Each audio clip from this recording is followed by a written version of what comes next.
Welcome to the College Football Survivor Show, where playoff survival is always on the line. Here are your co-hosts, Doug Lesmerises and Shehan Jeyarajah. And we're back. We appreciate you guys joining us, as you do every week here on the College Football Survivor Show. You can find us anywhere. You can find it anywhere you find podcasts. You can find the College Football Survivor Show. That's me, Doug Lesmerises. That's Shehan Jeyarajah. And you guys know how we do it by now, right? We kick teams out of our playoff rankings, but not our rankings, our the people we talk about, the discussion. We kick teams out, we let teams in, we rank them, and then we deal with what's up. So this is what's up this week. And we're doing our regular pod kind of a day early. So we're really diving in on what I think are maybe the two most intriguing playoff contenders left. And we're going to dig in on USC and we're going to dig in on Michigan. But first, we're going to rank everybody. And first, we're going to kick people out and let people in. And this is my fault. I did not get the Twitter polls out because we're going a day early this week, Shehan. But normally we only kick out one team. And I think we're going to toss out those rules because I think as we get here toward the end of the season, we are getting very clearly defined about things. And we had 11 contenders a week ago, and 3 of them lost. And we made a big deal last week about, hey, look at us. We're kicking out Alabama and keeping Illinois. And then Illinois made us look like a bunch of chumps by going out and losing. And so first off, I think Illinois' brief tenure as a playoff contender is over. And before we even get to this Illinois-Michigan, quote, big Illinois-Michigan game this week, it's no longer that big for Illinois because not only has Illinois lost 2 of its last 3, it has ceded control of the Big Ten West. They went from the driver's seat to really no chance of winning the Big Ten West at this point. They have 3 losses and Illinois has to be out, right? Yeah, this is one of the wildest collapses in a division that I've seen in a while. Just because, like you said, they were in such control of that division. They had all the tiebreakers it felt like they needed. And just for them to lose the games that they lost, I mean, it's one thing to lose to one of the better teams in the conference, somebody standing up and getting you. But, Purdue last week, who's not playing very well at all. And then Michigan State is really the one that's pretty unforgivable with the way that Michigan State's playing right now. That is just unbelievably bad. And now they head into a game at Michigan where they're going to fall a game behind a lot of other teams in the standings. And then they go on the road against Northwestern. So this is unbelievable. If you told me a couple weeks ago that Illinois was not going to be in the Big Ten championship game, I would not have understood the path to get there. But now they have losses, by the way, to Indiana, Michigan State, and Purdue. What is that? This is not good. And I feel like stuff like that makes you almost reevaluate what they even accomplished in the first place when they're losing games that badly. Well, I mean, it turns out, again, their over-under win total before the season was 4.5, and they're 7-3, so it's a good solid year. But it's going to be more like a good solid 8-4 year. That just the way it unfolded, it gave us a bit of a misperception of like, oh my gosh, like could this be 10-2? And we knew they were almost certainly going to lose to Michigan this coming Saturday. But now again, Iowa, believe it or not, controls its own destiny. If Iowa wins its last 2 games against Minnesota and Nebraska, Iowa is the Big Ten West champ. Iowa is actually an underdog on the road at Minnesota this week. If Minnesota beats Iowa, then that clears a path for Purdue. Because if Iowa wins and then Purdue wins out, and Purdue is playing the 2 worst teams in the Big Ten to end the season, in Northwestern and Indiana, then Purdue's the Big Ten West champ. Or if Minnesota beats Iowa and Purdue loses one of those 2 games, and then Minnesota wins its other game, then Minnesota's the Big Ten West champ. And that is 40 seconds too much of Big Ten West talk on a playoff show. So I apologize. This is a just wholly unserious division. How is this? They're going to pay each of these schools $100 million to play football. And like Illinois is going to go out there and lose to this Michigan State team in Indiana. Like, what is the point of this? Who is this for? I don't understand. Like, it boggles the mind. And by the way, the Big Ten, we assume that whenever they make the additions of USC and UCLA, that they're going to eliminate divisions, and that's going to make everybody else's life harder in the Big Ten West. I remember a graphic going around last year that ranked the recruiting rankings of every school in the Big Ten, and it was literally all of the East teams and then all of the West teams. And I mean, come on. Is this might be the worst division in all of Power 5 college football, and that is saying something. And it is going to end in 2024 when UCLA and USC join. They're going to reshuffle things, and it's either going to be no divisions and just 16 teams all in one grouping, or it'll be some kind of pod system, but it won't be this. The free lunch is ending for the Big Ten West. And the thing that's been a topic a little bit that I've been thinking about is if the Big Ten had done this season what the Pac-12 did in May, which is like, hey, no, we're doing this playoff thing. Let's scrap divisions right now. That the Pac-12 is in a situation they scheduled based on divisions, and then they just said, nope, we're just taking the two best teams. If that was the case, and again, it's not that fanciful, Shehan, because the Pac-12 and the Big Ten often think the same way. Just if the Big Ten had done what the Pac-12 did, Ohio State, Michigan as the Big Ten championship game would be locked in right now. We would know it now with 2 weeks left in the regular season that you're getting an Ohio State, Michigan doubleheader. They're so far ahead of everybody else. But that's not the deal. But the bottom line is Illinois, you blew it, but maybe you just never were quite that anyway. But we will talk about Illinois a little bit more later on in the show because we are going to talk about Michigan, and Illinois is playing Michigan this week. But usually that's where we stop, with only kicking out one team. But I don't want to stop. Is it appropriate for us to continue the Booten discussion, Shehan? I think it has to be. All right, so let's talk about UCLA because they blew it too. Like this is this whole, this is how college football works. We know that, but man, couldn't we have gotten to USC, UCLA this week with both of them with one loss, with the winner grabbing a Pac-12 championship game spot, and with the winner continuing to be on track very legitimately. I'd still think that a one loss Pac-12 champ is almost guaranteed a spot. That UCLA controlled its destiny and it loses to Arizona. And now with two losses, and we'll talk about this UCLA USC game. See, this is what we thought we were going to do. This would be an even better podcast. Thanks, Chip and Brett. You ruined our podcast. Like we're going to talk about Illinois, Michigan, and UCLA USC anyway. But Illinois and UCLA losing took the air out of those games a little bit. So UCLA have two losses now. And again, it's going to be a great year for what you thought UCLA was. But how did they lose that game last week, Shehan? Yeah, I will say I've been on Arizona early. I thought that they were a much improved team, but it's not the sort of improved team that should be beating a top 15 team in the country. I think that that's fair to say. And, so just tremendous disappointment for UCLA. I've been beating the drum of that UCLA should be ranked potentially higher than USC so far, because I think that what they've done is probably more impressive than what USC's done to this point. But, obviously losing this game puts that to rest. It's not going to happen. This is one of those games too, where you're just like, how did this happen? Because UCLA's offense did their thing. They had 465 yards. Zach Charbonnet had 3 touchdowns, and their defense was just that bad. They allowed 436 yards of their own, 10.8 yards per pass attempt, by the way. Just unbelievable. And Arizona has a good quarterback in Jaden Delora. They have good receivers. Jacob Cowing is somebody who I've been, talking up since he was back at UTEP. But UCLA wanted to play in the college football playoff. That shouldn't, Jaden Delora being on the other side of the field shouldn't be like, oh no, we're screwed. That's just, and so I'm sure we're going to get to this third team as well, but this means that the Pac-12 goes from probably having 3 legitimate contenders for the college football playoff to now there's one, and I would argue it's probably the weakest one left. Yeah, but it's just numbers, because Oregon also lost.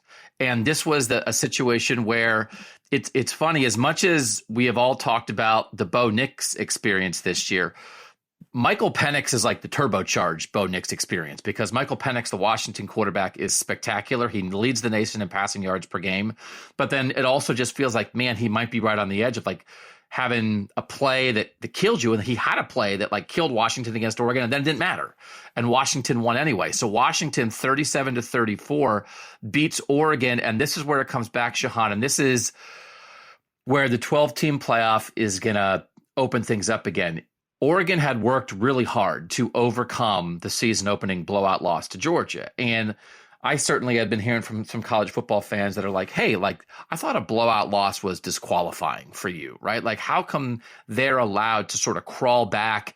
And they, again, very much had absolutely reached the point where if they were a one-loss Pac-12 champ, they were going to be in, because I think they had proven that.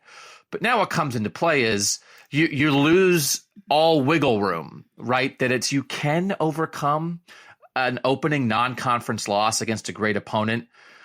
But when you have 2 losses, it's 2 losses. So like now you're not going to be able to say, but remember, like, we lost a close game to the leading passer in the nation and we got blown out by number 1. Like those are 2 pretty good losses, but it's still 2 losses. So that's the thing in the end, right? It's not that Georgia eliminated them. It's that Georgia eliminated them from being able to lose any other game. So you get in a situation where they play a shootout. Washington is capable of this. Washington is not as consistent as Oregon, but Washington's peak, because Michael Penix is so dynamic and can throw it the way he does, Washington's peak can be really high. And so the result is Oregon takes a second loss. And I still think Oregon is really good in a lot of ways, but they're not going to make the playoff. Right.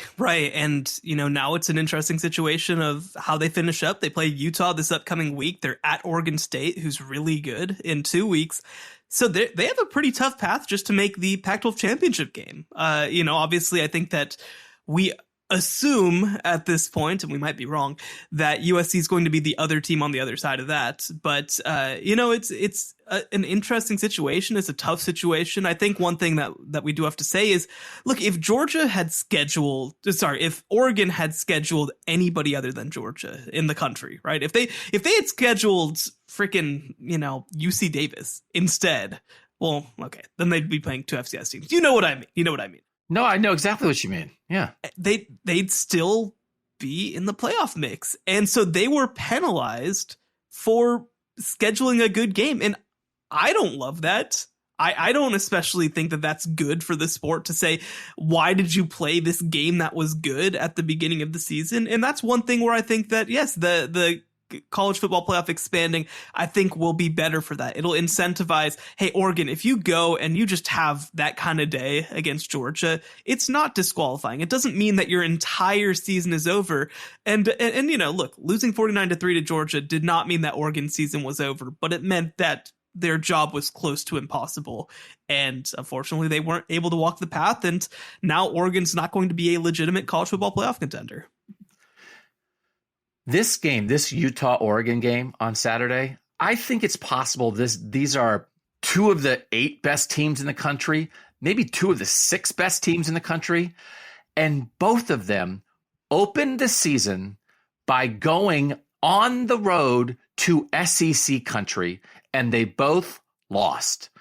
And listen, Utah losing at Florida is different than Oregon losing in Atlanta to the defending national champs. But still, that's a stretch by Utah to go do that. If they both had played Cal Poly, they both would have 1 loss right now. And this game, this would be the game of the weekend, because they would both be ranked higher. And it would absolutely be 2 one-loss teams, where Oregon has a close loss to Washington and Utah has a competitive loss to UCLA. Utah, as it stands at 8-2, Utah is 10th in the AP poll, and Oregon is 12th in the AP poll. And again, we're recording this before the playoff rankings get released, but you guys get the gist. The only 2-loss teams ahead of them are the SEC teams, or LSU and Alabama. And this would be a play-in game for the Pac-12 championship, where both of them would, I think, be in control of their own destiny, where if they win out, they're in the playoff. And instead, they went to the South. I don't know if you've seen a map lately, but no, they're way up in like an American map. There's a thing. It's like there's a Florida, and like there's like a thing that hangs off the bottom, right? That's on one corner, and then way up at the other corner. I thought that was Texas. It might be Texas. Everything's Texas, isn't it? So they go they went from the top corner all the way across to the bottom corner. I don't know how far that is, like maybe 20,000 miles they might have gone. And the result is they both go there to lose. They both go to lose. And if they had just stayed home and won, they'd still be in the playoff race. And so, again, I love those games. You love those games. We talked about the games in the preseason, but the Pac-12 is good enough. If your conference stinks, you need to to buff yourself up out of conference. The Pac-12 is good enough this year with 5 or 6 really good teams that they didn't need to do that, as it turns out. And the result is they shot themselves in the foot with those week 1 losses, and here they are, no wiggle room, and they're going to play a great fun game, but they're both already out. But how does body clock factor into this? Do they get to eliminate some of those losses because of their body clock or something? I don't know how this works. No, I mean, what is it? Like, it's 8 or 9 hours difference. So, I mean, I do think the body clock, as Olivia Newton-John sang back in the day, the late Olivia Newton-John, I want to see your body clock, I think. Let's get physical. Let me hear your body clock is how that went. So she knew it back then. Body clocks matter. Body clocks really matter. She knew. I have no body clock. I'm jet lagged constantly because, like, I'll go to bed at like 9:30 one night, and then I'll go to bed at 3:30 in the morning the next night. Do you keep a nice routine? Oh, absolutely not. No. My wife having a real job, that helps because then she's like, hey, why aren't you up as yet? But no, other than that. Well, because the thing is, too, during football season, I mean, I have to be up till like 2 a.m. on Saturdays, right? Like, that's just part of the gig. And so that just immediately throws everything else out of the window. And so, no, I am on a very bad schedule. And most things that you read are like, hey, if you want to stay alive for a long time, have a routine. Because if you don't have a routine, you're not going to make it. And then it's like, but I'm a part of college football. I can't. I'm not allowed to. Like, what? They keep having games that the game ends at 12:30 or 1 o'clock in the morning, and then you have to work after that. So it always makes me mad when I see like medical things about what are the healthiest things you can do for your body. Go to bed at the same time every night. And I say, well, I can't. I'm not allowed to. Can you imagine if you told your bosses at CBS Sports, like, listen, I try to be in bed by 10. Like, I know it's only the first quarter of the USC game, but my body clock, Shehan's body clock, comes first. I gotta say, though, it is funny because I am somebody who tries to be a completionist when it comes to college football. I try to pay attention to everything, watch everything that I can. And like, I do understand why East Coast college football writers just don't watch the Pac-12 because, like, holy crap, it does get late. It gets late out there whenever you're trying to whenever you're trying to stay up for the USC or Oregon State or whatever games. And you have to be really committed, and I mostly am, but sometimes I'm not. But, all of us are just doing the best we can. That's the motto of this podcast. Well, it's sometimes we do the best we can. So UCLA and Oregon, unfortunately, it's not our fault. We don't want to do this, but they're out. We have to kick them out. So we have to kick out everybody that lost last week because, now listen, we have a 2-loss team that's staying in because we see their path. But the only conference that can get a 2-loss champion is the SEC. Nobody else. There's not enough chaos. There's too many people lying in wait. So we're kicking out 3 teams this week. So we had 11 last week. We're kicking out Illinois, UCLA, and Oregon. That brings us down to 8. And that brings us to the other team that we have talked about a ton, and I think we have to let in this week. And again, I apologize I didn't get the vote out, but I think we have to put in UNC, North Carolina, because they have a chance to be a 1-loss Power 5 champ. And I think, like, the path for them making the playoff is very narrow. But as these other teams lose, it opens up a tiny bit. And I think it exists enough that here, as we get ready for the 11th game of the season for all these teams, I think North Carolina has to be on our radar and in this discussion. So I would like to put them in finally. Do you agree with that idea? I do. There have been 2 conference championship games that have been clinched to this point. The SEC championship game will have Georgia versus LSU, both teams who are in our discussion. And the ACC championship game will have Clemson versus North Carolina. And I think both of those teams, for clinching this early, it's only November 15th and they're already in. I think they deserve to be in as well. And let's do a quick conversation on this, because I will tell people that on the Monday Buckeye Talk show that I also co-host, we did a long Heisman discussion there. And we did that on an Ohio State podcast because C.J. Stroud, the Ohio State quarterback, is right in the middle of it. In fact, he's at the front of the Heisman race at this point. He's the heavy favorite.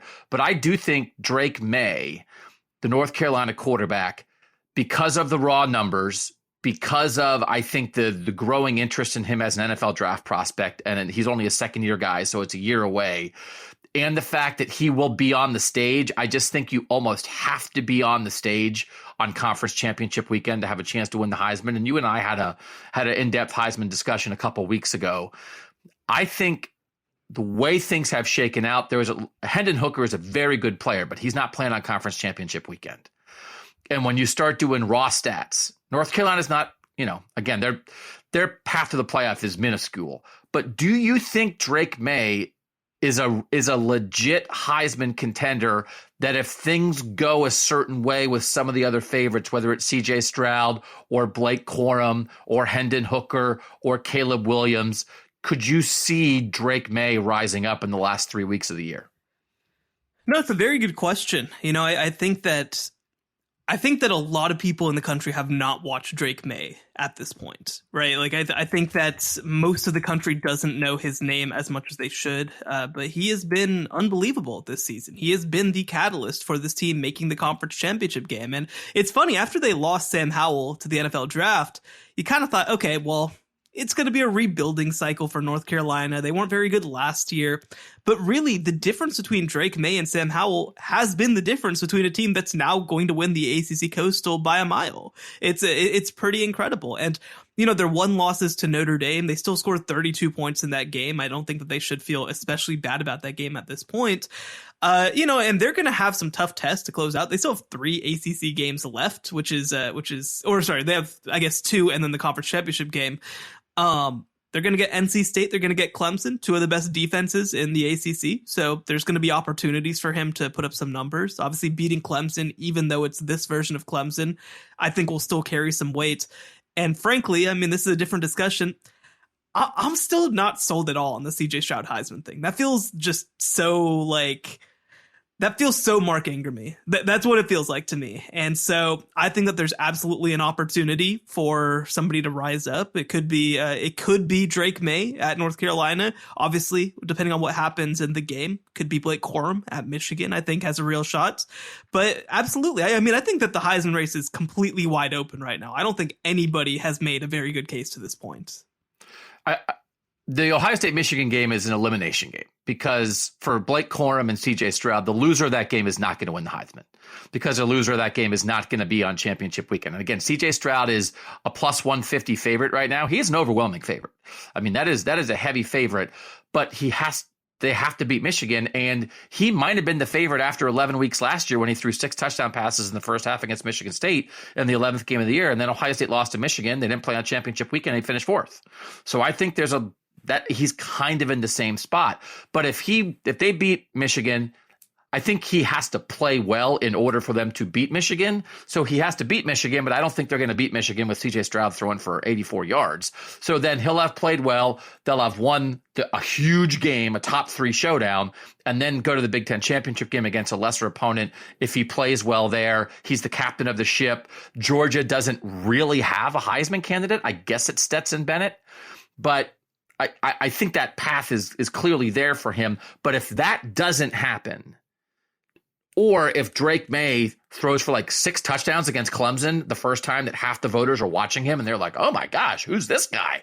Right? And CJ Stroud even is there, but is good, but not great in the Big Ten championship game. I think there's some pathways for Drake May because the cumulative stats, Drake May's throwing for 110 yards per game more than CJ Stroud. Now, part of it is how they play and how often they throw, but cumulative stats matter to Heisman voters, Shehan. We can't pretend that's not the case. And you can dig in on a lot of other numbers, but a lot of Heisman voters aren't digging in on other numbers. They're looking at passing yards, and Drake May is way ahead of CJ Stroud.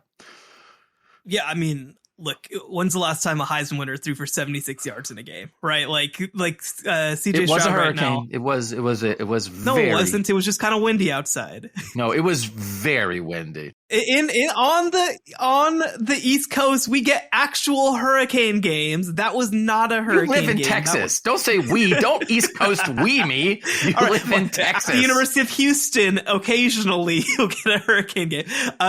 No, Drake May is number 2 in the country in passing yards at 341 yards per game. CJ Stroud's 19th, right? And like they both play in quarterback friendly offenses, and CJ Stroud has better receivers than what Drake May has outside of Josh Downs, who would play at Ohio State because he's very good. But like there's no question that Drake May is the reason that North Carolina is in the ACC championship game, and that he is the only reason that they have a chance to win the ACC. And so like I think that he absolutely deserves a case. And look, obviously the passing game is a huge part of what Ohio State does, but I mean, Marvin Harrison Jr., really good. Emeka Egbuka, really good, right? Like, they got a lot of really good players on this offense. And by the way, when they can't run the ball, this offense doesn't look incredibly special, right? So Travion Henderson being out, Mayan Williams going out last week, like it's affected them in ways that I don't think that losing a teammate would affect Drake May with the way that he's playing right now. So again, big discussion for another day, but I feel like he absolutely has a pathway. CJ Stroud is 59th in passing attempts in the nation, which is when you're doing a cumulative stat thing, that's part of it. 59th. Because they don't need him to pass that much. Well, because they've been trying to run the ball. They run the ball like 54% of the time. They're trying to run the ball. They did play a weird game.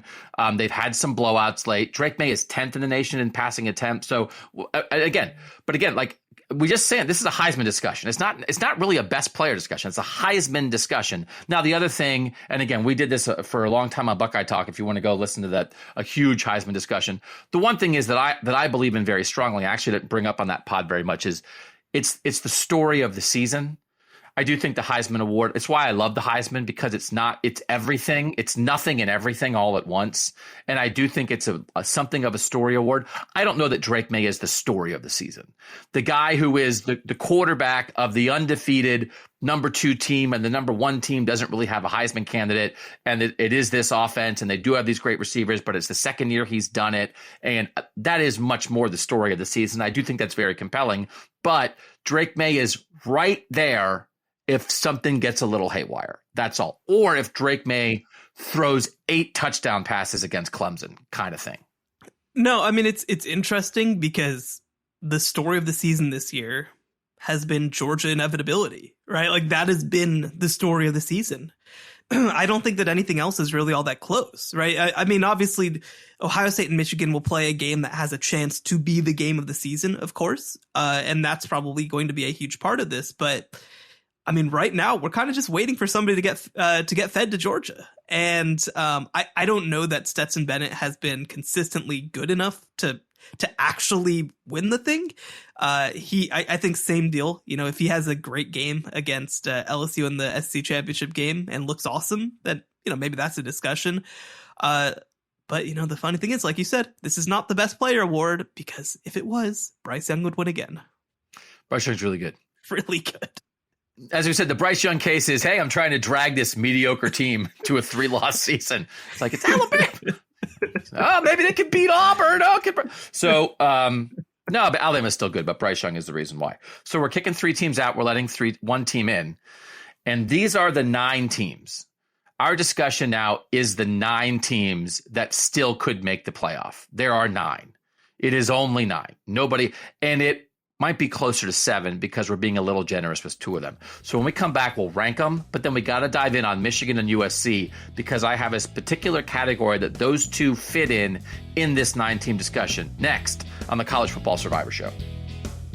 The College Football Survivor Show, where playoff survival is always on the line. Doug and Shehan back. You can be a follower of us on Twitter as long as Twitter lasts. It's CFB Survivor Show. You can read Shehan Jeyarajah at cbssports.com. Let's do our rankings right now. Again, we're doing this before the playoff rankings. I'm not very tied up in the playoff rankings right now, because I think we have a pretty clear picture of what's up and who's in position. And last week we did everybody who's in control of their own destiny. So let's just double check and see where we are if we're on the same page. Who do you have 1 in your rankings? Georgia. As do I. Who do you have 2? Ohio State. Are you at all close to putting Michigan ahead of Ohio State? Let's get to 3. Who's 3? I have TCU 3. Okay, so I guess the answer is no to that. Were you close to putting TCU ahead of Ohio State? I was. I'm having a very hard time with these Big Ten teams right now because, frankly, Ohio State, I think that the Notre Dame game is aging all right.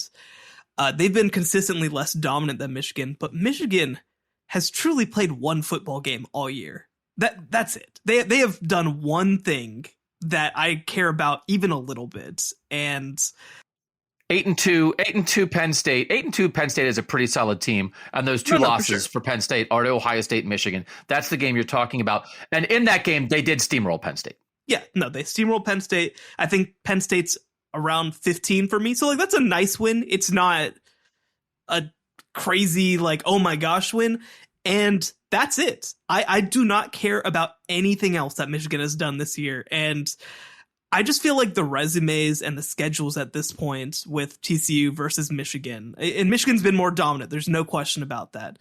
But TCU's resume is so much better, so much better. And it's just getting hard to ignore that. Now, Michigan playing Illinois this week, they're going to steamroll Illinois, in my opinion, because I think it's also a bad matchup for Illinois, and Illinois is not playing very good football right now. But it's better than nothing, right? This is the second best game that they're going to have played all year, so it's something at least. So maybe if they look really good, and again, I'm waiting for them to pass the ball, but maybe they just won't have to. If they look really dominant, maybe it'll be enough to kind of to sway me a little bit. And look, frankly, if Michigan goes on the road and beats Ohio State, they're going to be number 2, and there's going to be no question about it. They're going to be ahead of TCU, no question about it. So, it doesn't actually matter, but I just feel like at this point, at this moment in time, TCU's resume is just so much better than Michigan's, and it's cool to be dominant against this schedule, but it's not the same to me at this point, and I feel like I've finally reached the line where I have to put TCU ahead of Michigan. And you could kind of make the same argument for TCU, Ohio State. Now, clearly, Ohio State's non-conference by playing Notre Dame instead of the 3 patsies Michigan played is a little bit different, but it's in this similar vein. And Michigan's win over Penn State was more dominant than Ohio State's win over Penn State because Ohio State had to take the field in Happy Valley, losing. Yeah, Michigan has been better than Ohio State on the field this year, but the Ohio State, it hasn't aged the best, but right, they got Wisconsin, who I think is not an awful team. They blitzed Michigan State like they did a couple years ago. They've had those moments where you've seen, okay, this is a team that maybe can win the national championship, and their schedule has just been notably better, even if it's partially just because of that Notre Dame game. But Michigan has the worst schedule out of all of the playoff contenders to this point. It's not totally their fault. The non-conference piece is obviously their fault with not scheduling UCLA, which by the way is a team they would have beaten, and in my opinion, and they'd be sitting here with a great resume if they hadn't rescheduled that UCLA game. But they played 3 of the actually they played bowl-bound UConn, and then 2 very bad teams. But we'll get into this more. We've talked about the Michigan schedule a lot. I can't. UConn 6-5. UConn 6-5. Congratulations to UConn. All right. So you have Georgia, Ohio State, TCU, then Michigan 4. Yeah. Yeah. And I have Georgia, Ohio State, Michigan 3, TCU 4. So slight disagreement there. Who do you have 5? I have Tennessee 5. As do I. Who do you have 6? LSU. Okay. I have USC 6. Who do you have 7? I have North Carolina 7. Look at you doubting the Trojans. We'll get to them in a second. I have North Carolina 9. Who do you have 8? I have USC 8. Okay, so you're actually doubting Clemson the most. Okay, so you have Clemson 9. I have Clemson 8. You have USC 8. I have USC 6. You have North Carolina 7. I have North Carolina 9. You have LSU 6. I have LSU 7. Okay, so here's how I thought about those 9 teams from a playoff perspective at this point. I think the two top teams are Georgia and Ohio State. The lurking dangerous team is Tennessee. I don't think there are any illusions about what Tennessee is and isn't right now. They are an incredibly high-powered offense. Hendon Hooker is a great player. They have a bunch of great receivers. They do also run the ball. They are not like pure pass it. They have a very balanced. Josh Heupel, that offense that he's built there is really good. And then clearly defensively, they have questions, especially in their pass defense, but they're dangerous. They're not guaranteed to get in, but the minute somebody else messes up, they are right there. So we know what they are. TCU is good, but a little iffy because they keep trying to lose and then not losing. Now, listen, teams have won national titles before by trying to lose all year and actually looking like they're going to lose and refusing to lose. So it's not like it's impossible, but we know what TCU is, which is like they are a really good kind of overachieving, tough, well-coached by Sonny Dykes football team. But man, every week it feels like this is the week that's going to get them, and it hasn't yet. So we know what that is. There's LSU, which is, we'll just deal with LSU later. If LSU beats Georgia, then we'll talk about LSU. If LSU doesn't beat Georgia in the SEC championship game, LSU's not making the playoffs. So I just don't feel like we need to spend a lot of time on LSU because we know what's up. And then there's Clemson and North Carolina, who, as we said, are going to play each other in the ACC championship game. Neither of them are really good enough to be with these other teams, I think, but they're lingering. And if there's absolute ridiculous chaos, if TCU loses twice more, if USC loses twice more, and the Ohio State Michigan loser gets absolutely blown out, and you're like, listen, we need a fourth team for the playoff, and there's a one-loss ACC champ sitting there like, I guess we'll do it. That's at least possible. So that's 7 of the 9 teams that I think we know what's up, and that leaves USC and Michigan, who I think are the most intriguing teams to talk about right now, which is why we're going to talk about them. And let's talk about Michigan first, because I think the thing that unites them, Shehan, is that they know who they are. We know who they are. They are really locked in. It's the link. USC is Lincoln Riley University. It might be LRU. LRU, we know what LRU is. And whether it's the Norman campus or the Los Angeles campus, LRU does LRU, and they are doing it again. And that also includes AG State, which is Alex Grinch State, which is like, I don't know, if you can't get into LRU, I guess AG State can be your safety school, but AG State has real problems. So we understand exactly what USC is, and we'll get to them in a second. But in the same way, Shehan, with what Jim Harbaugh has established now, with how Michigan plays, they know, I don't think anybody in the country knows who they are more than Michigan. And I think we know exactly who Michigan is right now. And it is a physical defensive team. Offensively, they have a dominant offensive line. They have a dominant running back in Blake Corum. And they've added a quarterback wrinkle in J.J. McCarthy, who can do a little bit of a thing. And my question is that enough? Because they probably have to beat Ohio State or be super competitive with Ohio State and really set themselves up as an alternative in the 4 spot. What they did last year, they're doing it again. But better. What they did last year was good enough to beat Ohio State at home in a little bit of iffy weather, but like there's nothing to take away from them. They earned that win 100%. And then it wasn't good enough in the playoff. And we saw that too. It's like, okay, well, this will win the Big Ten. This is not going to beat Georgia. The way they're going about it is fascinating to me. They deserve so much credit, but can it work at the highest level? And I don't want this to be only a schedule discussion, because I think we can kind of admit they really haven't played that many people. When you look at EPA per game defensively, they have played a couple decent defenses. EPA, Iowa's 25th, Penn State's 26th, and Maryland's 29th. I'm not saying that's great. I do think Iowa's a pretty good defensive team. I'm shocked that Maryland's 29th. That's a surprise to me. Yeah, that doesn't seem right. That actually doesn't seem right. But they ran for 4.1 yards per carry against Iowa, 42 for 172. I think the most impressive thing, as we talked about earlier, 55 carries for 418 yards against a Penn State defense that here is ranked 26th. I think legitimately is a top 20 defense. They can really line up. They gave Ohio State a lot of trouble. 7.6 yards per carry. This is a dominant offensive line with a dominant rushing attack in the backfield and a wrinkle QB, and they know exactly what they want to be. Is that enough? Like, could they win the national title? The first thing they have to do is beat Ohio State or be super convincing in defeat and slide in the back door. Is this enough in modern college football the way Michigan's doing it? So let me set up first with this.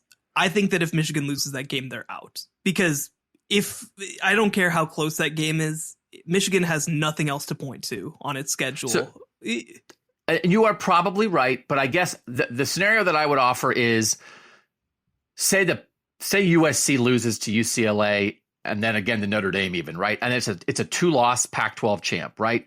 Say TCU implodes and it ends up being a 2-loss Big 12 champ, and then that puts, and say Georgia beats LSU, and say Ohio State beats Michigan close, and that puts Georgia in, Ohio State in, Tennessee in probably as the lingering team, and then the fourth spot is either the ACC champ or Michigan that lost close to Ohio State. That is the back door to me. I don't think that's impossible if that's who they wound up competing against, Michigan.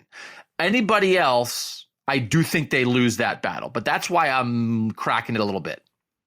So I mean, but I think that then you are looking at the ACC champ, I think, as being a pretty strong contender against that Michigan team, because they will have played, you know, Clemson beat Florida State, Clemson beat NC State, Clemson beat Wake Forest, you know, so like, and then they would have beaten North Carolina, who is going to be a borderline top 10 team if they continue playing the way that they are. So, but let me say this: like, we know what this looks like. If Michigan and Ohio State play each other, and the eye test tells you those are two of the 4 best teams in the country, it is a slobber knocker. Ohio State does what it does and throws it well. Michigan does what it does and runs it well. And Ohio State kicks a field goal on the last play of the game to win 37-34. And the committee walks away and says, Michigan's one of the 4 best teams. They're on the road in that spot. I know they've played an easy schedule, but look how great they are. I do think that matters. I just think that then you are saying, wow, we got to put this team in the playoff because they lost and looked pretty good doing it. You know, that's silly to me, especially when there is a team that will be holding a conference championship, that played in a conference championship game, that will probably have 3 more or 2 more ranked wins than what Michigan has. Like, I just think that and don't get me wrong, there's going to be people in the room who feel that way. Obviously, Ward Manuel can't be one of them. He has to recuse himself during that time. But to me, I think that, like you said, maybe we get into this giant slobber knocker game, but like, if you only watched the Auburn-Alabama game last year and didn't pay attention to the rest of Auburn's season, you'd think, wow, Auburn must be really good. And they weren't. What? Are you comparing Auburn to Michigan, to 10-0 Michigan?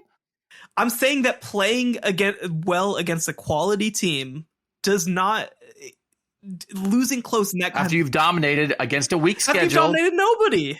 Against the weakest schedule out of all of the contenders by a mile. No, I know, but you have dominated. But they can, and again, they can only play who they play. So this is not actually the main conversation. But they made a decision to play who they played. They made a decision to play who they played as well. In 3 of the games. As you already said at the top, we've talked about the Michigan schedule, I think, almost ad nauseum at this point. We get it. Let's talk about the Michigan football team. They have to beat Ohio State. I don't think that there's a pathway for them in if they don't beat Ohio State. But all that to say, so let's split this up into 2 separate questions. One is, can they win the Big Ten and make the college football playoff? And then I think the second discussion is, can they win the national championship?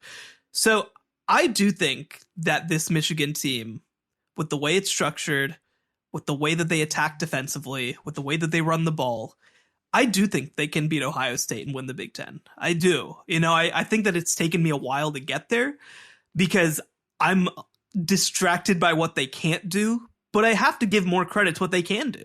They are one of the best running teams in the country. And like you said, they've done it against really good defenses. Penn State is an outstanding defense. Like you said, that I think probably rates closer to 15 or 20 in the country than the 25 that they are in EPA per play.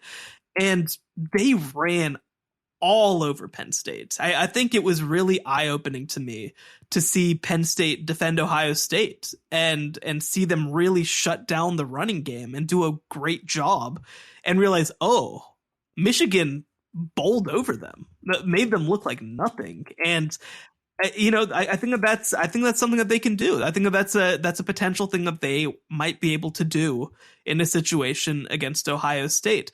Now, to get to the second part of that question, I hate the Georgia matchup again. I don't know that something has fundamentally changed about that matchup. And that matchup was a blowout last year. One of the bigger blowouts that we've had in a couple of years in the playoff, frankly.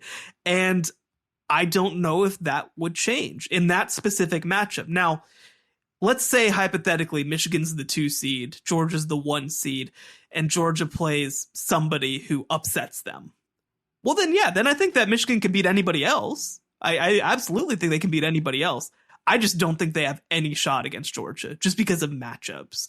Because I think Georgia can take away the run game with basically their base front. And then, and obviously they can man up the Michigan receivers because I think they have talented enough defensive backs to do it and dedicate even more help to the box if they really wanted to. So I think that Georgia is just a horrible matchup for a team that wants to run over you.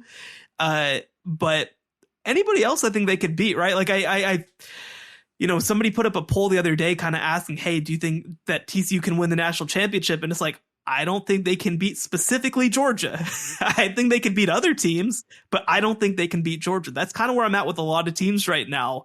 And I think that Michigan is certainly a team that matches up very poorly against Georgia. Now, obviously I'd be curious about a Georgia-Ohio State matchup, similar deal because of matchups. No, we're not talking about Georgia, Ohio State.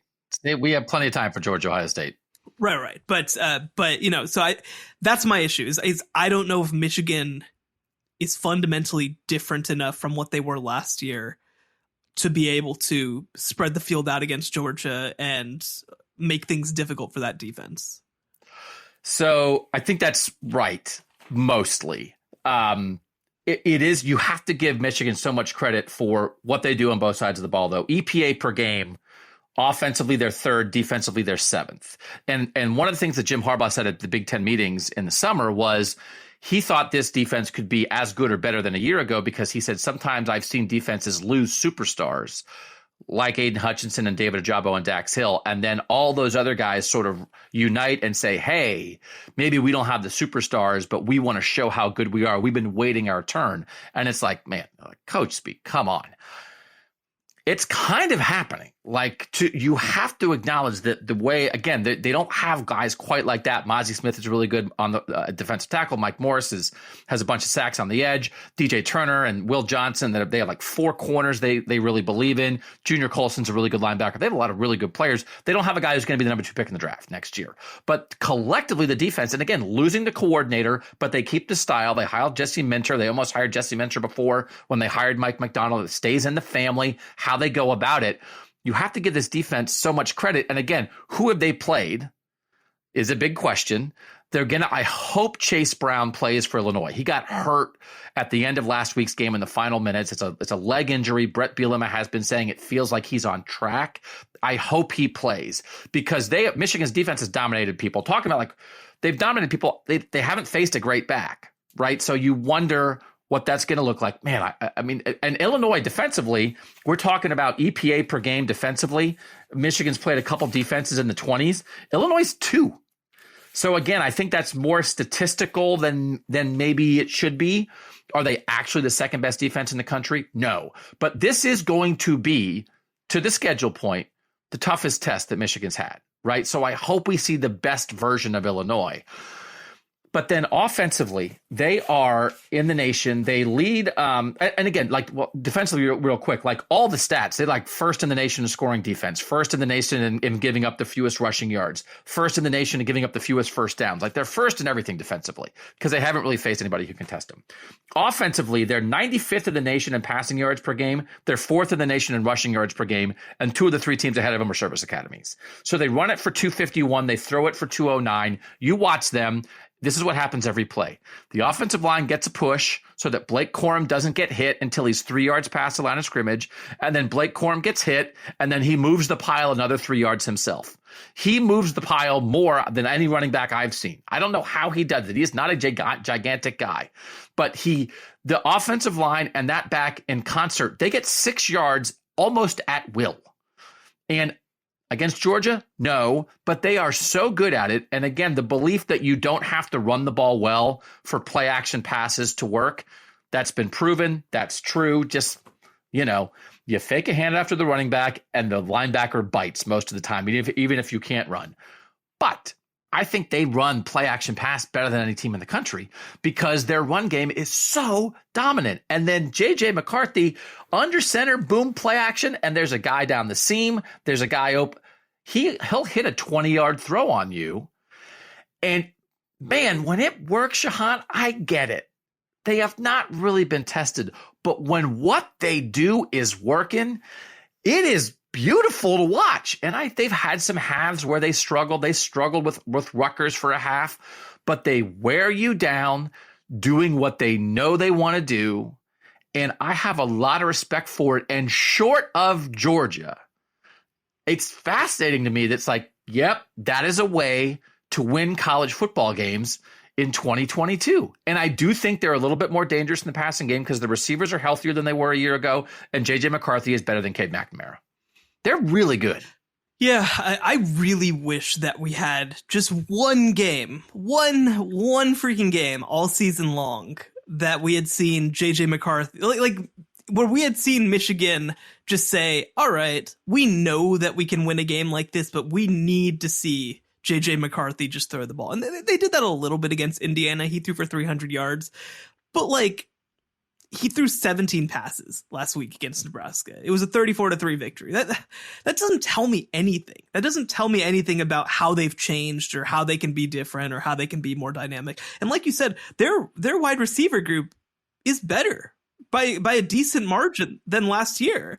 But we haven't gotten a chance to see it. They have not done in the passing game hardly anything this year that they couldn't have done with Cade McNamara. Now, in the running game, right? We've seen games where JJ McCarthy against Penn State rushed for 57 yards, right? So like that's mattered. That's definitely mattered. But I just want to see one game where JJ McCarthy looks like one of the best players on this offense. Right now, if I had to rank all the players, like JJ McCarthy's been like the 11th most important player on offense. He has just like not been a factor at all. I would say that their wide receiver blocking is as important as what JJ McCarthy's done for this team this year. But I do think you can see what might be in there. I don't think he's the 11th best. He might be the 11th most important. And there's this bubbling up of like, like if they need it, if they really needed it.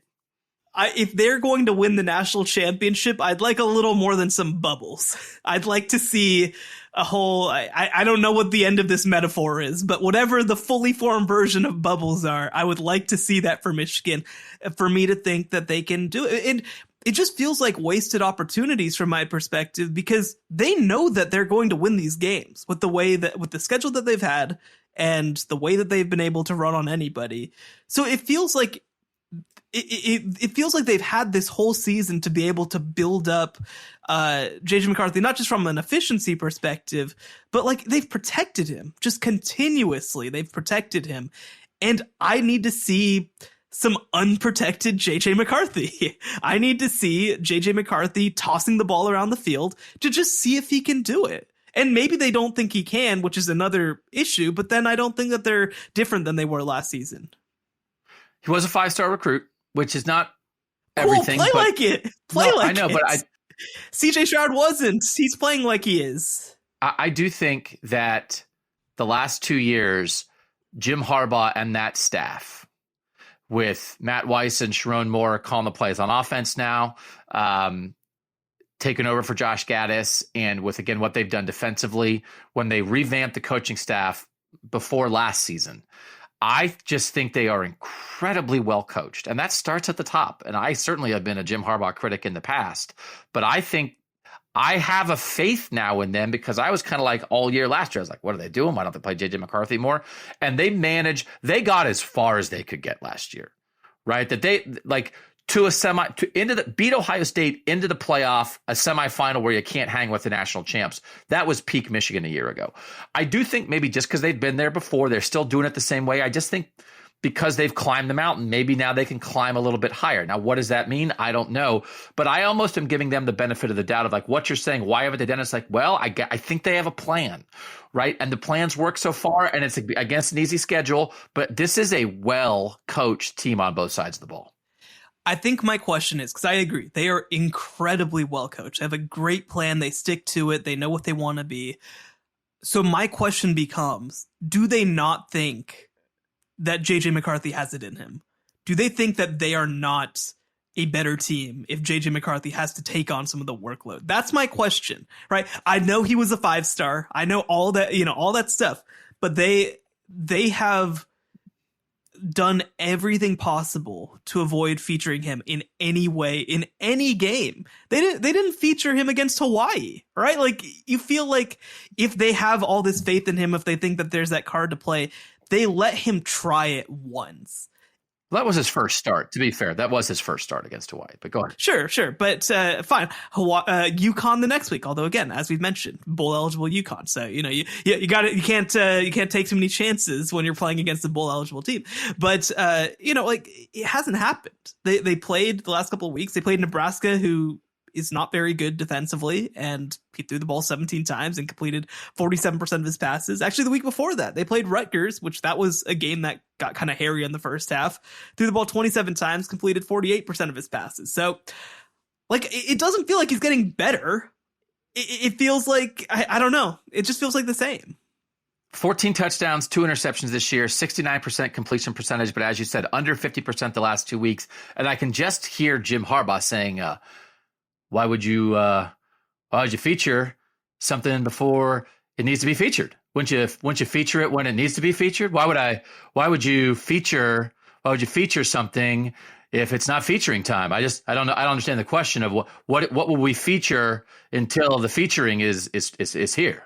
Well, Jim, maybe it might be nice to know that the feature that you want to feature can be featured against a live defense when JJ McCarthy's allowed to be hit by other players.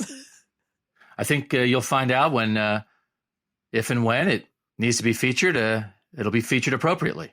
I mean, honestly, and again, I believe him. I would believe him because the last 2 seasons, I think you've got to believe what they're doing. Now, they believe it. Is it good enough to beat Ohio State? Probably not. I mean, I'm going to pick Ohio State. I think Ohio State's better than Michigan. I think Ohio State's more dynamic than Michigan. I think all those things. I think Michigan will be able to run it on Ohio State. I think Ohio State will be able to throw it on Michigan.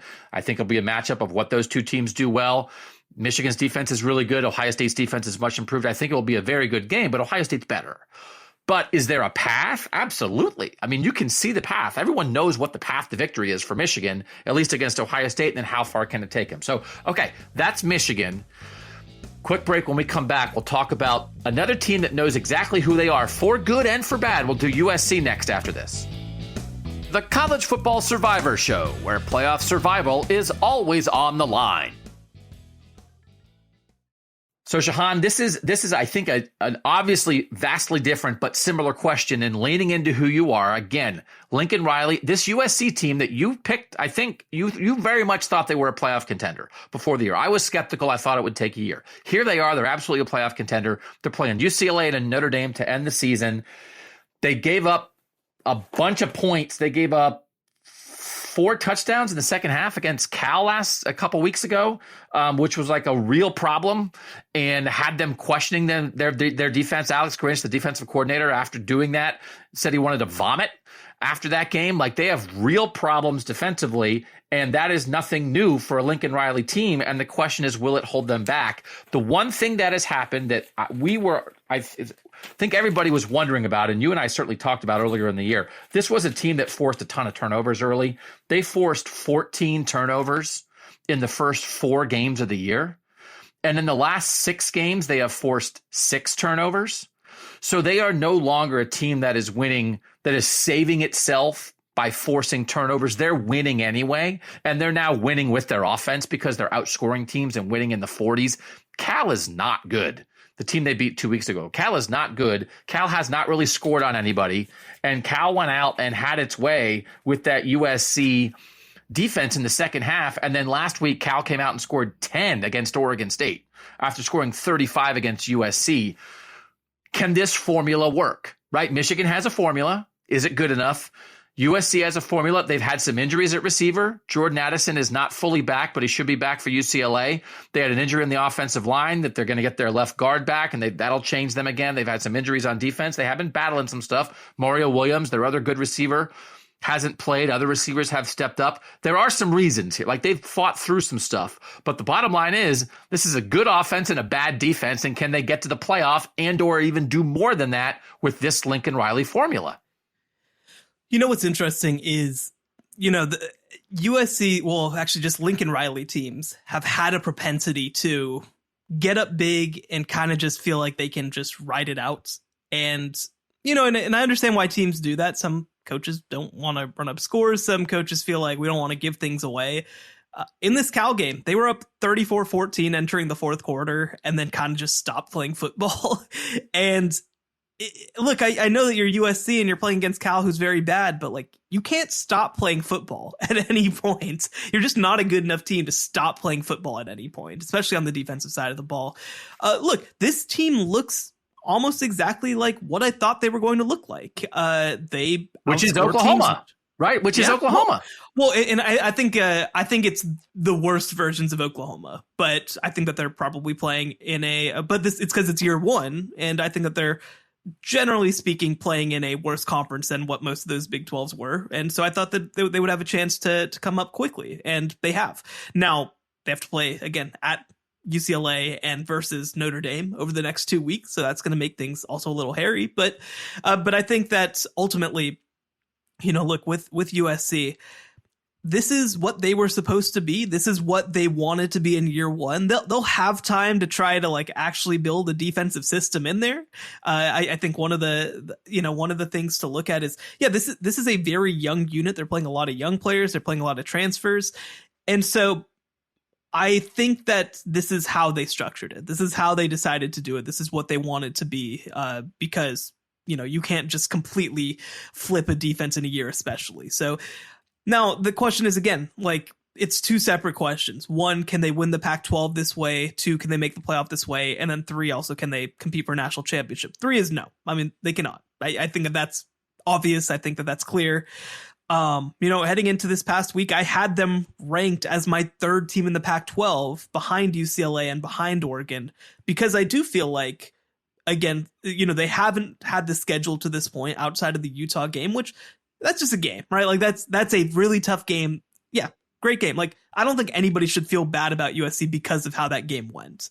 But now they play at number 12 UCLA, then they play number 20 Notre Dame. They're gonna have to, I think, finish really strong. This is kind of like, it's kind of like Michigan, probably not to that extent. I think they played a slightly better schedule than that, but it's like Michigan, where you're kind of just waiting to see how it translates against some of the better teams. And so I think that they can win their last two games. I think they can win the Pac-12 championship game, but it is going to be a skin of their teeth type Lincoln Riley team. This isn't 2017 Oklahoma was a really good team. Like, they were good on both sides. They played pretty good defense. They had the best quarterback in America in Baker Mayfield. That was a team that went on the road and beat Ohio State. That was a really good team all the way around. This is not that. This is closer to the 2018 team, where a lot of those defensive pieces had graduated, but Kyler Murray was so good that it didn't matter. And it's not necessarily, I think, that Caleb Williams is so good that it doesn't matter, but I think that it's that Caleb Williams is good. And one piece with this too is that Jordan Addison hasn't been healthy the past couple of weeks, and you've noticed when you watch that team. So if he comes back healthy for this game, which I think he played a little bit against Colorado, he just didn't get very many targets. 28 snaps, one catch. Yeah. And so, if he's fully healthy against UCLA and Notre Dame, I think that USC absolutely can be really special. So they have enough pieces on offense. One thing to mention, though, is that Travis Dye, their fantastic running back, is out for the season. That's a lot to mention. Yeah, that's a lot to mention. And so they're going to have to find a way to replace him. Austin Jones, his backup, a longtime USC player, pretty good player, but not like that. I think that they're going to need Raleek Brown to come through, who's a true freshman, a 5-star, who they really like. I think he's going to be somebody who needs to come through. They've got other guys, but nothing like Travis Dye, who's been one of the best running backs in the Pac-12 over the past 2 years at Oregon and now at USC. So this is a team that I think can outscore teams. Almost anybody. Like, I think that they can keep up with anybody in the Pac-12 offensively. I think that they can outscore teams. They can't sit on games. That's the biggest thing. They can't sit on games. They can't just wait for them to end. I think that in some ways playing against better teams helps that, because you don't have an opportunity to slow down when you're playing UCLA, as opposed to, just kind of thinking that the game is over against Cal. But they have to stay on it. They have to sit on games, and they have to impose their will, which is something that I don't think they've done very well the last couple of weeks. So I do think the turnovers, Shehan, early in the year sort of like let them sort things out offensively. And then we've seen Caleb Williams and this offense carry this team as need be, I think, in the last several games. Threw for 411 yards and 5 touchdowns against Arizona, 360 yards, 4 touchdowns against Cal, 268 and 3 touchdowns against Colorado. We know, and again, this has been without like a healthy Jordan Addison. There is a lot left, but now they're without Travis Dye. So I do think there's, looking at Michigan, they were like borderline top 10 in EPA per game in both offense and defense. This is just USC is an unbalanced team. I think they're first in EPA offensively and like 75th defensively. It's just a reality. I think, again, nobody is surprised by that. But I do think, Shehan, it's almost like we're grading USC on 2 scales right now. One is, hey, it's year 1. Think of how good you are in year 1 when USC was terrible for the last couple of years and in complete disarray. My gosh, you only have 1 loss on the road by a point at Utah. What a great season this has been. Yeah, you have some flaws, but boy, is the future bright. And then there's, well, that's great, but we're talking about right now, and is right now good enough? And probably like this version of this, we may as well talk about this a little bit right now. Like Dorian Thompson-Robinson, UCLA, like I think they have a chance to do some stuff against this USC defense this week. I am skeptical of USC getting through these next 2 weeks against UCLA and Notre Dame without taking a second loss. And then, they beat UCLA. They'll be in the Pac-12 championship game. Obviously, the Notre Dame game is non-conference, but, they're in position. I think that if they win out, they're in the playoff. I don't think there's any doubt about that because they're going to wind up with 3 really good wins if they win these next 3. I just don't think they will because I do think their defensive flaws are too great. And I think either UCLA, I don't know if Notre Dame will or not, but either UCLA or somebody in the Pac-12 championship game, I just think will make this defense pay in a way that without Travis Dye offensively, Caleb Williams and that group won't be able to make up for it. Yeah, it's interesting. So they go on the road to play UCLA, crazy home field advantage like UCLA always has. But I think that that place is going to be filled with USC fans. UCLA fans do not care. But I think that one thing is, UCLA has really struggled defensively too. They are not a good defensive team at all. We saw that come to fruition in a couple different ways. I think that's obviously that Arizona game is pretty damning for them. And if this is a shootout, like, give me the team that has the most guns, and that's clearly USC. So I feel like that is a good situation for USC. Notre Dame's going to be interesting, right? They've had moments where I think that their offense has started to come together, and defensively, this is by far the best team that USC will have played this season. I'm probably a little more worried about that game than I am about the UCLA game. And then we'll have to see what happens in the, who they get in the conference championship game. I think Oregon would be a pretty tough matchup for them. I think that they'd like to get a second crack at Utah after what happened, obviously, when they played in Salt Lake City. So it's tough, right? These 3 games in a row, especially, is tough for any team in college football to play 3 games like that in a row. I'm going to be very curious how they handle it. I think we'll learn a lot about, not just their physical makeup, but their mental makeup as well, whether they're able to go through that schedule. If these games were spread out, I'd pick USC individually to win all 3 games, but they're right in a row. There's body blows. You're going to be without Travis Dye. You got to hope that Jordan Addison's healthy. It's a lot to ask, but I also don't think it's impossible.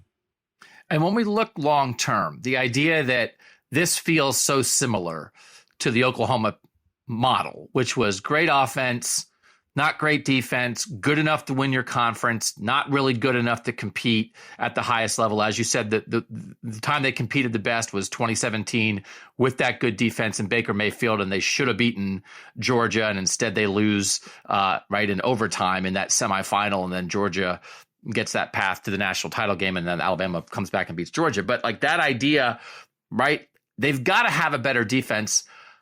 Lincoln Riley knows that, right? Like, he's just trying to patch it together now the best he can. But I remain curious about the idea that he is really married to Alex Grinch. And I just still have real questions about Alex Grinch. I guess if they recruit better players, then maybe they'll be okay. But certainly here we are again. I mean, you have players talking after that Cal game about, every time it feels like we should be in zone, we're in man, then we're in zone, like they can't get in the right defensive scheme. They're giving stuff up late. That, again, they've had injuries, but I just do not know if, like, Alex Grinch is the defensive coordinator that Lincoln Riley should be wedded to. There's a lot of comparisons between Lincoln Riley and Ryan Day. Has happened, going to keep happening. And when Ohio State's defense wasn't good enough, Ryan Day was like, well, he got rid of his friend Kerry Combs and went out and paid $2 million for the best defensive coordinator on the market. I wonder if that, and Jim Knowles has changed the Ohio State defense. They are much better.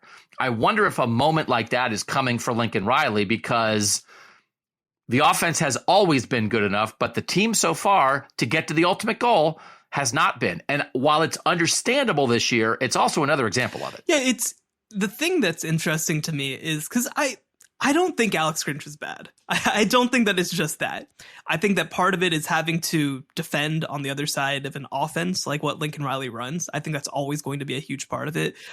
That's true. I think that another part, because I think that it's been easy in the past to point to talent. And the 2021 team at Oklahoma was a very flawed team, I think, on offense. And defensively, they were pretty good. Right. And then they sent a bunch of guys to the NFL draft.